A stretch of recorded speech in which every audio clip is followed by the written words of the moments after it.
오늘 설교 제목 우리 같이 읽습니다. 시작. 왜곡된 사랑의 방식은 유전됩니다. 제가 주 전에 설교 제목이 가정의 죄는 유전되는가 이런 제목이 있었죠. 누가 설교를 들으실 때에 그 부분만 들으면 거기가 설교가 뭔가가 명확하게 와닿지가 않습니다. 이게 지금 시리즈예요. 그래서 이렇게 쭉 이렇게 연결해서 들으시면 아주 이렇게 좋습니다. 제가 정말 하나님의 은혜를 제대로 받고 20대 중반에서부터 지금까지 30년 이상을 하나님께서 제 안에 특별하게 주신 제 안에 담겨있는 은혜들이 이렇게 나오는 것입니다. 이게 어쨌든 우리가 이게 한 사람의 삶을 통해서 말씀하시는 하나님의 메시지니까 우리가 좀 제가 부족한 사람입니다. 제가 부족합니다만 그래도 겸손한 마음으로 한번 깊이 보시면은 그 안에 또 하나님께서 주시는 놀라운 은혜가 있을 줄 압니다. 아멘. 우리가요, 우리의 삶은, 그리스도인의 삶은 하나님 앞에서 평가됩니다. 세상의 눈이 아니고 나의 시각이 아니고 하나님의 시각으로 평가가 됩니다. 우리 죄가 지난주에 우리 살펴봤잖아요. 죄는요 하나님 앞에서 정의되는 개념입니다.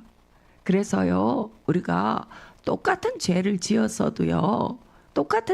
지어도 하나님 앞에 평가는, 그러니까 객관적으로 똑같은 행동이라 할지라도 하나님 앞에 평가가 개인마다 다 달라지는 것이 맞습니다. 그렇지요? 우리도 마찬가지지 않습니까? 우리도 어린 아이들이 지금 시연이가 저 엄마 할머니 앞에서 이어서 설교하고 있는데 계속 혼자 쪼잘쪼잘 대죠. 그렇죠? 근데 시연이가 저렇게 말하는 건 용납이 되는데 만약에 은수가 지금 계속 저러고 있다면 저게 용납이 안 되지요. 에? 이렇게 생각하면은 금방 좀 이해가 쉽지요. 하나님 앞에서 그 죄는요 똑같은 행동이라도 사람마다 그 행동의 무게가 다릅니다. 왜냐? 하나님께서 주신 은혜가 다르고 하나님께 받은 은혜가 다릅니다. 그래서 하나님께서 요구하시는 책임의 크기도 다릅니다.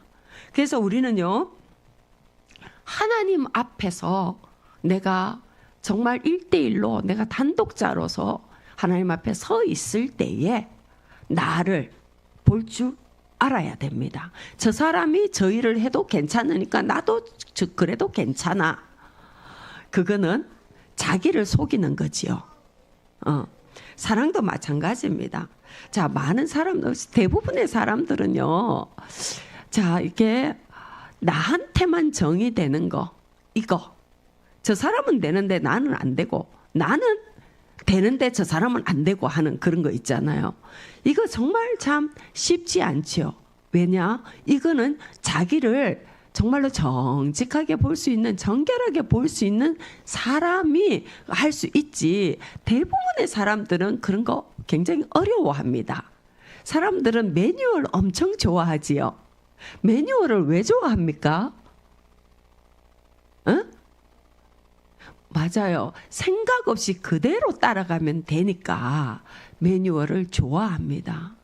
그런데 하나님 앞에서요, 정해진 죄의 매뉴얼, 정해진 사랑의 매뉴얼 없습니다. 하나님께서 요구하시는 게 달라요. 하나님께서 요구하시는 것이 정직하게 들어가면은 다릅니다. 그래서 사람들은 사랑도 이런 건 되고 이건 안 되고 딱딱 이렇게 틀을 딱딱 정해놓으면 좋겠는데 그게 아니죠. 어떤 때는 이게 너무나 간절히 필요하지만 어떤 때는 이것 때문에 상처가 우리에게 생기잖아요. 그래서 우리는 사랑을 행할 때에도 우리가 늘 겸손한 마음으로 정직한 마음으로 분별을 하면서 행해야 됩니다. 그래서 성령의 도우심 안에서 늘 성령과 함께 하면서 이 세상에서 그냥 세상의 흐름 가운데 그냥 이게 사랑이야? 이게 죄야? 이게 그러니까는 이렇게 해야 돼? 이런 그런 방식으로 우리가 그냥 아무 생각 없이 따라간다라면은 그야말로 우리가 이 진짜 하나님께서 나를 평가하시는 그 시각에서 멀어질 수 있습니다. 우리는 그것에 대해서 늘 깨어 있어야 됩니다. 이런 어떤 사람들은요, 이것에 대해서 이렇게 말을 하는 거를요, 참 힘들어합니다. 이거를 받아들이기가 쉬운 예로요, 이런 게 있습니다. 어떤 사람들은 이게 자기의 모습에 너무 익숙한 사람 있잖아요. 이게 편리하게 자기의 모습에 익숙한, 나는 이게 사랑이야. 라고 많은 사람들은 그렇게 자기의 방식하게 이게 의문을 제기하는 거 굉장히 힘들어하지요. 그리고 그런 사람들은 세상의 대부분의 사람들은 사람 사이의 어떤 감성적인 교감들 너무 좋아합니다. 그러면서 세상에서는 사람이 꽃보다 아름답다 이러면서 어떤 감성의 달콤한 가치들, 어떤 사람 안에서 사람끼리 하는 희망, 사람의 정, 그리고 사람의 누군가의 내가 누군가의 우상이 되고 누군가가 나의 우상이 되어주고 어때요? 그런 거. 사람들은 그런 거 너무 달콤해하지 않습니까? 그런 거 너무 좋아하지요. 그리고 그런 것들이 확 와닿지요, 세상에서. 그래가지고 그런 것에서 희망을 붙잡으려고 합니다. 또 뿐만 아니라 심지어 어때요?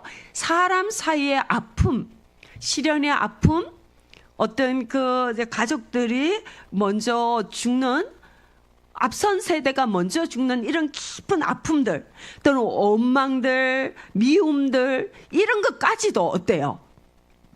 사람 사는 삶에 일어나니까 이런 것들조차도 아름다운 일이다 라고 말합니다. 어떤 사람은, 저는 이런 얘기까지도 들었어요. 기가 막힌 얘기였었어요. 여러분들은 어떻게 생각하는지 모르겠습니다만, 아니죠, 우리 가운데는 그런 사람이 없을 겁니다. 그런데 또 세상의 사람들은 다르게 생각하죠. 진짜 대의를 위해서 내가 죽는다, 대의를 위해서 저기에서 이렇게 몸을 불사른다, 이런 거 있잖아요. 자, 자기는 대의를 위해서 불살랐지만 그 부모는 어떻게 살으란 말입니까? 그 아내는 어떻게 살고 그 자식들 어떻게 살으란 말입니까? 그런데도 세상에서는 어때요? 그거를 지극히 칭송하지요. 또 그 안에서 보면 참 불가사의한 일들도 많습니다. 그 안에서 그걸 또 얼마나 세상은 이용합니까? 그걸 또 얼마나 사랑이라고 말을 하고, 여러분, 저는 지금 사랑의 왜곡에 대해서 말을 하고 있습니다.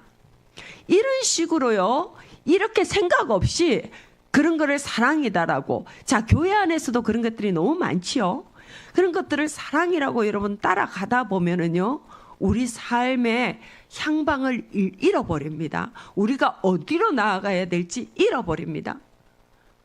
제가 여러 번 말씀드립니다만, 제가 20대 때에 정말 이렇게 주님을 사랑하는 그 마음이 가득 차 있을 때에, 그때 또 시대적인 분위기도 그랬죠. 많은 사람들이 정말 자기의 삶을, 많은 청년들이 자기의 생활을 접어두고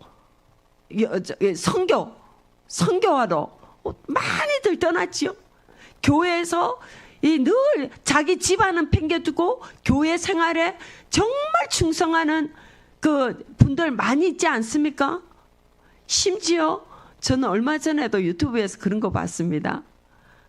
자녀가 3명이고 남편도 성실한데 이 사람은 집에 가면 완전 집이 폭탄 맞은 것 같아요.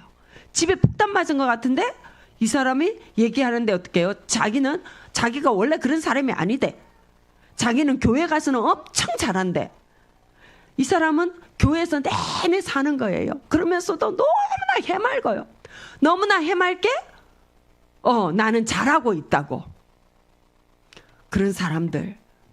근데 그렇게 열심히들 살았는데 노년이 되면 어떻습니까? 그런 사람들이. 에? 노년이 되면은 이 삶의 아름다운 뭔가가 열매가 있어져야 되잖아요. 최소한 뭐 삶이 막 뭐 집이 매체가 되고 뭐 자녀들이 뭐가 되고 이런 건 아니라도 자기 안에 내가 정말 하나님 앞에서 정말 하나님의 은혜 가운데 내가 참 아름답게 살아왔구나. 내가 진실되게 살아왔구나. 하나는 이 어떤 그런 겸손한 기쁨, 내 삶에 대한 이 충만한 마음, 이게 있어야 되는데 그것조차 없는 사람들 정말 참 많지 않습니까? 열심히 했는데 내 삶의 결과가 없으면은 있으면은 있는 대로 많이 어깨가 뻣뻣한 분들, 목소리가 진짜 너무 힘이 센 분들 있고, 또 그게 없으면 없는 대로 어때요? 하나님을 원망하는 마음이 가득 차 있고, 이런 분들 참 많이들 우리가 보기 어렵지 않습니다. 자, 보면은요, 저는 그런 사람들을 이렇게 보면서 진짜 많이 고민했어요. 진짜로 예수님과 함께 신앙생활을 한다라는 게 뭔가. 진짜 서로를 이렇게 깊게 말씀드리는 이유가 정말 그 핵심, 본론은 짧습니다. 핵심으로 여러분들을 깊이 끌어들이려고 하는 것입니다. 지금 제가 말하는 것이 다른 사람의 이야기가 아니지요.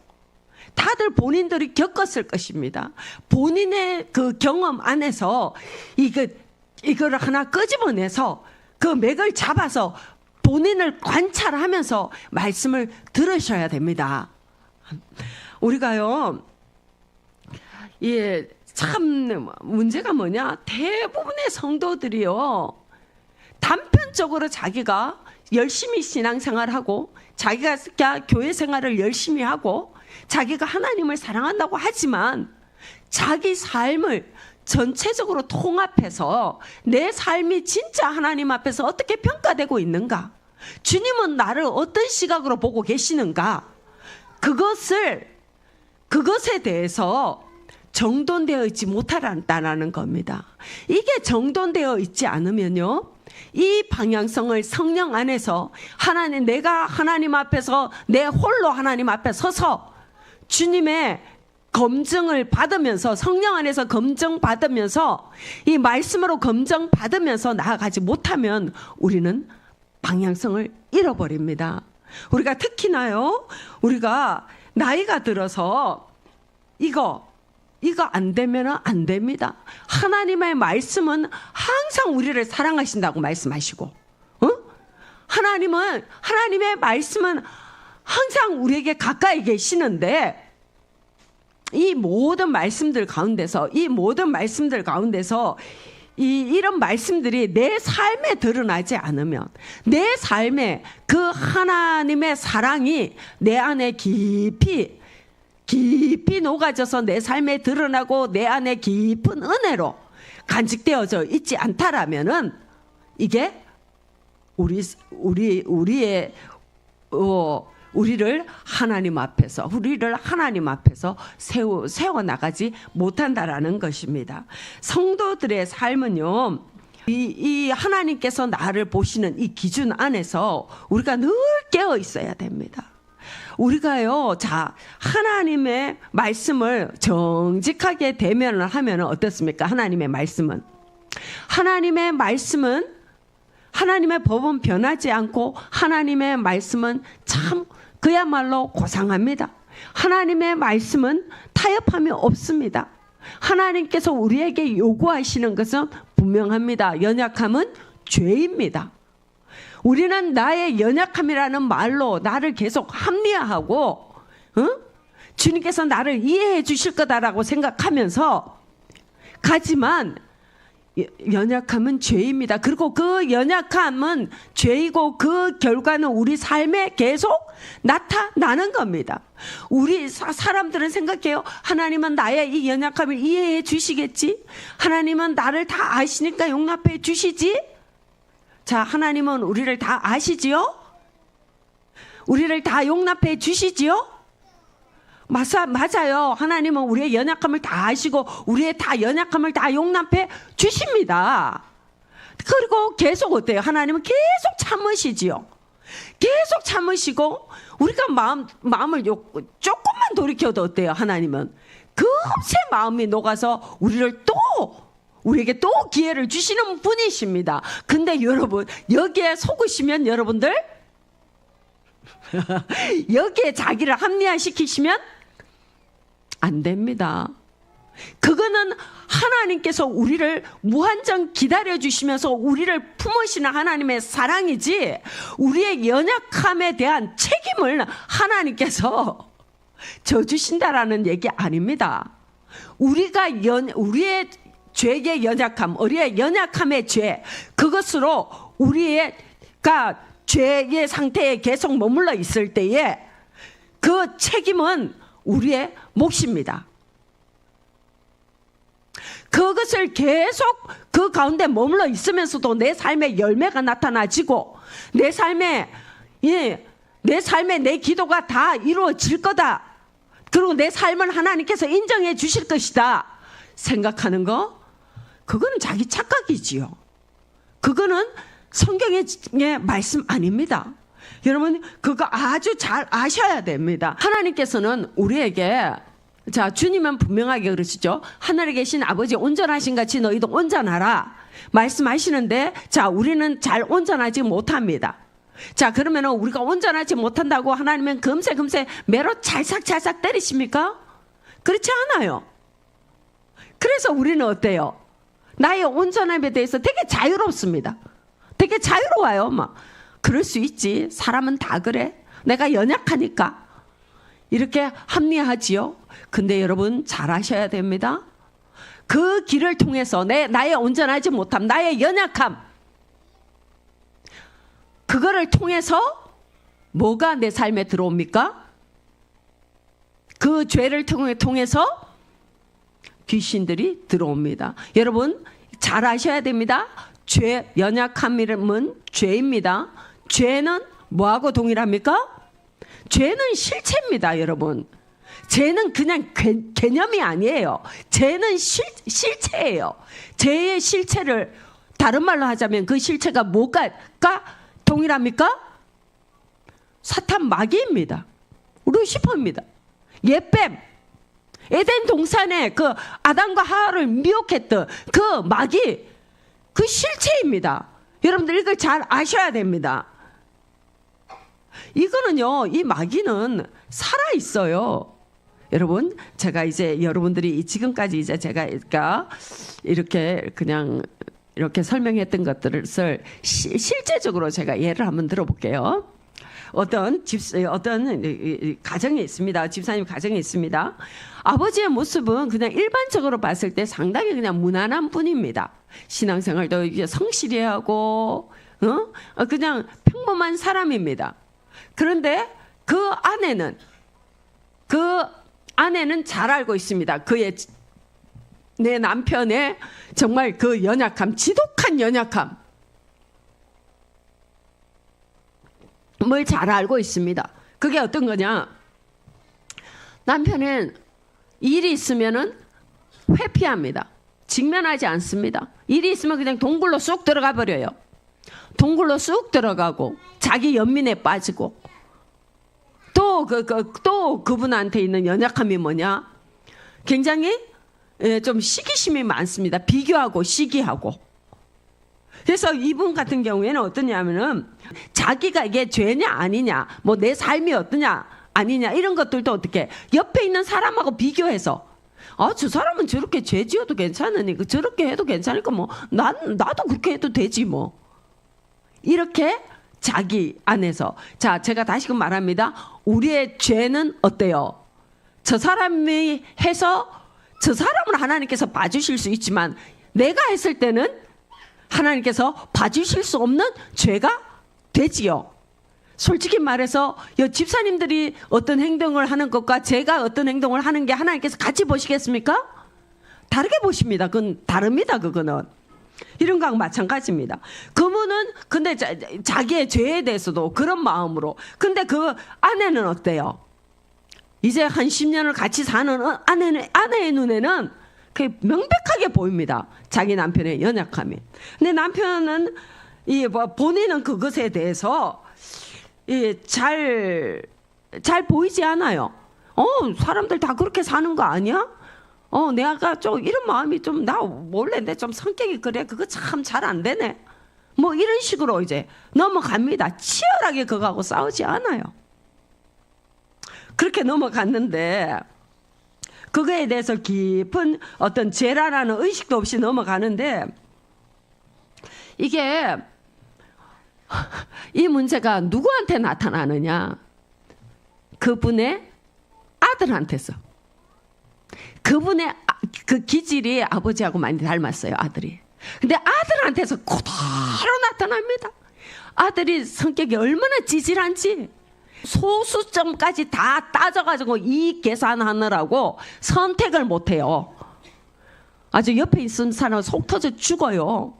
일이 있어도 말을 안 해요. 그 감정의 찌질함을 끊어내지를 못합니다. 여러분, 그런 사람이 어떤 일이 있을 때 쑥쑥 성장을 할 수 있습니까?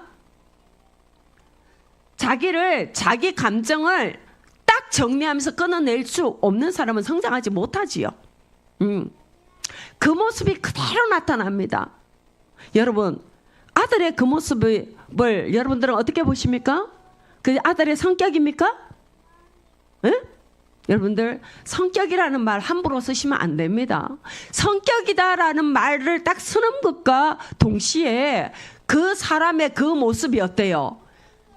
그에게 딱 고착됩니다. 이제는 바뀔 수 없는 것으로 딱 고착되어 버립니다. 여러분, 시기심 많은 거, 내 안에 정욕이 가득해가지고 그 뭔가를 끊어버리지 못하고 요거를 선택하면 저게 아깝고 저걸 선택하면 요걸 아깝고 둘 다 가질 수는 없는데 취하지도 못하고 버리지도 못하고 6, 5년, 10년 보내고 앉아있고 그거 한 두어 번 하면 인생 다 갔어요 벌써. 근데 그게 죄가 아닙니까? 그것이 우리의 삶을 좀먹는 귀신이 붙어있는 모습 아닙니까? 여러분들, 이거 심각한 문제입니다. 이걸 볼 수 있는 눈이 있어야 됩니다. 제가 지금 두루뭉술하게 지금 예를 들었습니다만 제가 너무 정확하게 한 가정 집어서 말하면 지금 근데 이 문제가 지금 제가 가만히 보면 가정마다 지금 다 나타나고 있어요. 다 나타나고 있어요. 여러분들의 아버지하고 여러분들의 모습 보십시오. 여러분들의 지금 아버지하고 아들들 비교해 보세요. 엄마와 딸 한번 보세요. 제가 지금 여러분들의 얘기 지금 적나라하게 하고 있는 겁니다. 이 문제가 왜 일어납니까? 죄가 유전되었습니까? 하나님께서 대를 이어서 저주를 지금 하고 계시는 겁니까? 여러분, 여기에서요, 여러분들 악의 메커니즘, 이 죄의 메커니즘, 마귀가 일하는 방식을 여러분들 아셔야 됩니다. 이거요, 여러분, 죄는 실체예요. 실체가 뭡니까? 죄는요, 손에 잡혀요. 그냥 개념, 이렇게 해서, 내가 잘못했어. 이래. 그냥 한번 마음 아프고 속 쓰리고, 눈물 한번 찔끔하고 끝나는 그 문제가 아니에요. 우리 삶에서 그것이요, 현상으로 다 나타나고, 우리 삶의 열매로 맺혀지고, 내 안에서 해결되지 않았던 문제, 나는 그냥 두루뭉술하게 내 안에서 그냥 품고 있었던 문제, 이래도 그냥 나는 원하게 익숙해서 내 삶은 그냥 저냥 나는 살아가고 있는데 그 삶의 문제가 지금 누구한테 나타납니까? 내 자식한테. 내 자식이 내가 가진 그 문제를 그대로 가지고 있는데 어떻게 해요? 그것이 더 강화돼서 나타납니다. 더 어릴 때에 더 명백하게 드러나고 있습니다. 여러분, 죄의 실체를 볼 수 있어야 됩니다. 아멘. 그런데 여러분들, 왜 그렇습니까? 그러면 오늘 지금 읽은 하나님, 오늘 성경 본문은 뭡니까? 주님께서는 분명히 그러십니다. 아버지가 신포도를 먹었으므로 아들의 이가 시다고 하면 어찌 됨이냐. 이스라엘에서 다시는 이 속담을 사용하지 못하여 이렇게 될 것이다. 절대 그렇지 않다. 아버지가 신포도 먹었으니까 아들이 이가 시다. 아버지 죄 지었으니까 아들의 삶이 그 죄의 대가를 받는다. 이거 아니다라고 분명하게 말씀하십니다. 18장 여러분들이 다 읽어보세요. 하나님은요 명백하게 말씀하세요. 20절 있습니다. 시작. 범죄하는 그 영혼은 죽을지라. 아들은 아버지의 죄악을 담당하지 아니할 것이요 아버지는 아들의 죄악을 담당하지 아니하리니 의인의 공의도 자기에게로 돌아가고 악인의 악도 자기에게로 돌아가리라. 여러분 여기에서 분명히 알아야 됩니다. 그러면은 아버지의 죄가 유전돼서 그러면 아들에게 나타나지는 겁니까? 그런데 지금 자 봐봐요. 이 말씀과 우리의 현실 여러분들이 지금 다 직면하고 있지요. 여러분들의 자녀의 모습에서 지금 본인들의 죄를 보고 있지 않습니까? 보고 있지요. 지금 집사님들 보이셔야 됩니다. 우리 권사님들 그거 보이셔야 됩니다. 명확해야 됩니다. 명확하지 않으면 떨쳐낼 수가 없습니다. 정확하게 보여야지만 떨쳐낼 수가 있습니다. 그런데 여러분들 그러면 이 말씀과 여러분 우리의 삶은 이게 왜 이렇게 다른 겁니까? 왜 이렇게 다른 겁니까? 성경은 분명히 아닌데 여기에서 이 메커니즘을 알아야 됩니다. 왜 이렇게 되느냐? 여러분 이거는 명백합니다. 아버지가 죄와 싸우지 않았기 때문입니다. 아버지가 자기에게 숨겨진 자기의 죄, 엄마가 자기에게 숨겨진 자기의 죄를 가지고 죽기까지 피 흘리기까지 죄와 싸워서 그 죄를 정복하지 않았기 때문입니다. 은근히 그 죄를 즐기고 있습니다. 은근히 자기의 나약함에 기대서 죄를 합리화하고 죄의 그 달콤함이 너무 좋아요. 사람의 사랑, 누군가가 나를 우상으로 여겨주고 내가 누군가의 우상이 되고 너무 그 사랑이 너무 좋아요. 응? 이게 거기에 그냥 악교가 붙은 것처럼 그냥 찰떡같이 붙어서 그걸로 그 귀신들의 근거지를 쳐내지 않습니다. 아버지의 모습이 그대로 있는데 여러분들 그러면 다른 말로 하자면은 아버지가 이 귀신하고 이 마귀하고 쎄쎄쎄 하고 있는데 그럼 그 마귀가 그러면은 아버지하고만 쎄쎄쎄 하나요?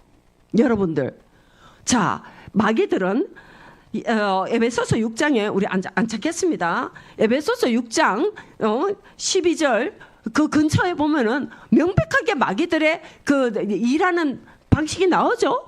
마귀들도요 다 지휘 체계가 있고요, 다 자기 영역이 있고요. 마귀들 다 그렇습니다. 자 여러분들 마귀가 어디서 나왔으면 마귀도 막 새로 태어나요? 마귀가 막 족보가 있어가지고 막 새롭게 알치듯이 알깝니까? 네, 그것까지는 잘 모르겠어요. 그런데 마귀의 뿌리, 마귀의 근거, 그거 우리 분명히 알지 않습니까? 옛뱀, 사단, 마귀, 에덴 동산에서 아담과 하와를 타락시켰던 그 귀신이요 지금까지 오고 있습니다. 우리 집안에 우리 아버지가 돌아가시고 할아버지가 돌아가시고 우리 엄마가 돌아가시고 그러면 그들의 삶의 역사에 있던 귀신들은 다 어디로 갑니까? 그들도 뭐 다 지옥으로 떨어져 없어졌습니까? 그들은 없어지지 않습니다. 이 땅에 남아서 그들도 그들의 일을 열심히 합니다. 그들의 일이 뭡니까? 우는 사자처럼 삼킬 자를 두루 찾아다닙니다. 어떻게 해요? 어디로 가서? 어디로 두루 다닙니까? 우리 집입니다. 이 귀신들도요, 그 가문, 이 집에 붙어 있는 이 귀신들이 뭐를 통로로 이렇게 일합니까? 뭘 통로로 타고 들어갑니까? 죄입니다. 제가 말하는 죄는 실체예요. 죄는 마귀입니다. 자, 그게 다른 말로 그 연약함을 통해서 어때요? 귀신들이요. 이거를 가지고 심리학에서는 또 심리학의 용어가 있습니다. 정신의학에서는 정신의학적인 용어가 있습니다. 우리는 우리의 용어로 말합니다. 그들은 마귀의 실체를 인정하지 않죠. 그들은 그걸 가지고 무슨 뇌의 기능으로 분석하고 끊임없는 사람의 기능으로 분석합니다. 그렇지만 여러분, 그걸로는 절대 이겨내지 못합니다. 왜냐? 그게는 영적인 파워를 가지고 있는 마귀가 그 뒤에 있기 때문입니다. 이거 잘 알아야 됩니다. 여러분들 어린아이들에게요, 여러분들 시간 있을 때마다 아이들에게요, 잠잠히 그렇지만 강력하게 축사를 하시고 예수 이름으로 아이들을 보호하시기 바랍니다. 아이들에게요, 귀신들이 얼마나 틈타는지, 그리고 아이들이 어릴 때일수록 귀신들이 그냥 딱 붙어버리면 어때요? 성격으로 고착화됩니다. 성격으로 고착화돼서 얘는 원래 이래. 어떻게 해요? 원래 튀는 거 좋아해. 원래 시기심이 많아. 원래 쟤는 욕심, 식탐이 많아. 여러분들, 식탐이 많고 탐심이 많은 게 성격입니까? 탐심 많은 게 성격이에요? 여러분, 탐심은 죄입니다. 마음에 시기심이 많은 것이 성격입니까? 시샘이 많은 게 성격입니까? 근데 여러분들 많이 듣지 않았어요? 쟤는 원래가 시샘이 많아. 어릴 때부터 시샘이 많아서 제 성격이 원래 저래. 원래 그 사람은 죄로 태어났습니까? 그런 성격으로? 여러분들, 귀신들이 그 부모의 연약함 통해서, 그 기질을 통해서 귀신들이 내 자녀의 삶을 벌써 그 길목에서 가로채는 거, 여러분들 볼 줄 알아야 됩니다. 두려워할 줄 알아야 됩니다. 그래서 우리는 어떻게 해요? 죄와 싸워야 됩니다. 우리가 싸워서 끊어내지 않고 싸워서 이기지 못한 죄, 그 살아있는 죄, 그 마귀의 역사, 글쎄요, 그것이 우리 아이들의 삶에, 내 자녀의 삶에 어때요? 스펀지가 물을 빨아들이듯이 그런 식으로 아이들의 삶을 싹 가로챕니다. 그러면서 어때요? 그 삶을 다 가로채지는 못하지요. 다 사로잡지는 못하지요. 그런데 어때요? 이 한 부분에 고착화됩니다. 근거지를 만듭니다. 그래서 이 귀신들이 그래서 들랑날랑 하면서 어때요? 그 삶을 좀먹습니다. 그 삶을 마귀가 온 것은 어때요? 우리를 죽이고 멸망시키고 우리 삶을 도둑질하고 우리 삶을 그렇게 근거지를 만들어서 달랑달랑하면서 우리 삶을 도둑질하지요. 죽이고 멸망시키는 그 길로 이끌어가는 것입니다. 여러분들, 이거 정말 진짜 잘 알아야 됩니다. 여러분, 이게 우리가 성격이라는 허울 좋은 언어로 우리에게 그렇게 오는 귀신들을 분별할 줄 아셔야 됩니다. 이게요, 근데요, 정말 더 무서운 거는 제가 계속 말씀드리고 있습니다만, 이것들이 어떻게 오느냐? 이게 제일 심한 통로가 뭐냐? 우리가 정말 분별하기 어려운 통로가 사랑이라는 말로 온다라는 겁니다. 여기 또 이것도 제가 지금까지 했던 말만 해도 그래도 또 쉬워요. 탐심, 시기심, 자기 연민, 막 찌질함, 이런 것들은 잘 보이잖아요, 그죠? 그래서 이게 조금만 그래도 지식이 생기면은 그런 것들은 끊어줄 수 있는 힘들이 있습니다. 그런데 이게 어떤 게 제일 어려운 게 뭐냐? 이 사랑이라는 언어로 달콤하게 다가오는 그 왜곡된 사랑의 모습이라는 겁니다. 여러분, 우리가 이거에 대해서요, 끊임없이 하나님 앞에 정직한 영을 구하시고 정결한 영을 구하시면서 우리가 그것을 분별해야 됩니다. 사랑이라고 다 덥석덥석 받으면 안 됩니다. 우리가요, 많은 사람들이 어떤 사랑을 합니까?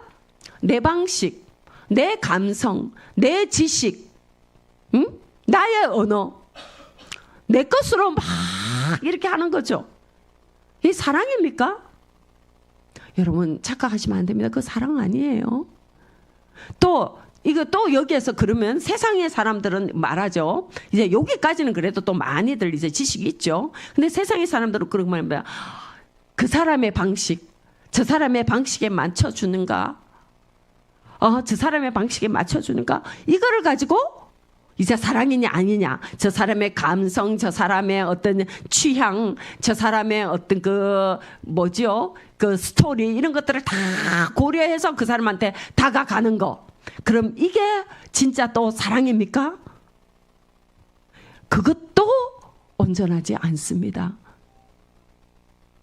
진짜 사랑의 정의는요, 우리가 예수의 생명, 그 영혼이 주님 앞에 제대로 세워지도록 그 역할을 감당하는 거, 그게 진짜 사랑입니다.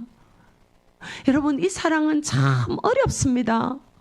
이 사랑은 진짜 어렵습니다. 이 사랑은 때로는요, 정말로 욕을 먹는 사랑이고요, 무시당하는 사랑이고요, 진짜 모욕당하는, 때로는 그런 모욕당하는, 내가 모욕당한다는 건 어때요? 그 사람도 내가 모욕을 줬다라고 생각할 수 있겠지요. 때로는 그런 오해들, 그렇지 않습니까? 나는 가장 귀한 예수의 생명을 주는데 계속 따라다니면서 예수의 생명을 전하는 걸 저 사람은 어떻게 생각합니까? 끊임없이 자기를 괴롭힌다라고 생각할 수 있지요. 그렇지 않아요. 여러분, 우리가 참 사랑이 무엇인지 정리돼야 됩니다. 이게요, 자, 여기에서 내 방식, 또 내 방식, 나의 지식, 또 나의 언어, 이게 싹 다 잘못됐다. 또 상대방한테 맞추는 게 싹 다 잘못됐다. 이런 뜻이 아닙니다. 그런 것들을 정말로 우리가 기준을 어디에 두고 하나님의 생명, 자, 우리가 자녀를 사랑할 때에도 어때요? 많은 부모들이 자녀를 어떻게 해요? 내 방식으로 사랑하지요. 내가 원하는 모습, 내가 원하는 모습으로 자녀를 만들어가는 거, 그게 사랑이라고 생각하잖아요. 많은 부모들이. 내가 너를 얼마나 사랑하는데, 너를 이렇게 사랑해서 이렇게 주는데 너는 왜 그러느냐? 그러지요. 성도님들은, 우리 그리스도의 사람들이 우리의 자식들한테 주는 가장 온전한 사랑은 그가 그에게 두신 하나님의 뜻이 온전히 이루어지도록 만드는 거, 그걸 위해서 내가 정말 힘을 다하는 거, 그것이 그를 가장 사랑하는 것입니다. 내가 정말로 저 시연이 너무 귀엽지요? 시연이를 주님 앞에 세우는 거. 내가 시연이 마음의 주인이 할머니가 되면은 안 되지요. 시연이 마음의 주인이 주님이 되도록, 현우 마음의 주인이 예수님이 되도록 우리 그 사랑을 알아가야 됩니다.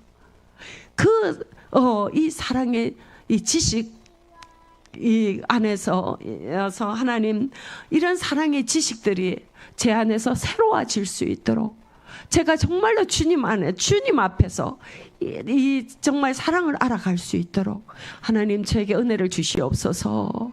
하나님, 제가 정말 이거를 하기 위해서 정말 썩어지는 미랄이 되기를 원합니다.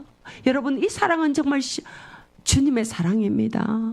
주님의 사랑은요 결국에는 우리가 그 예수님의 진리 안에서 나를 죽이는 것입니다. 내가 죽고 예수로 사는 것입니다. 그러할 때에만이 열매가 맺혀집니다.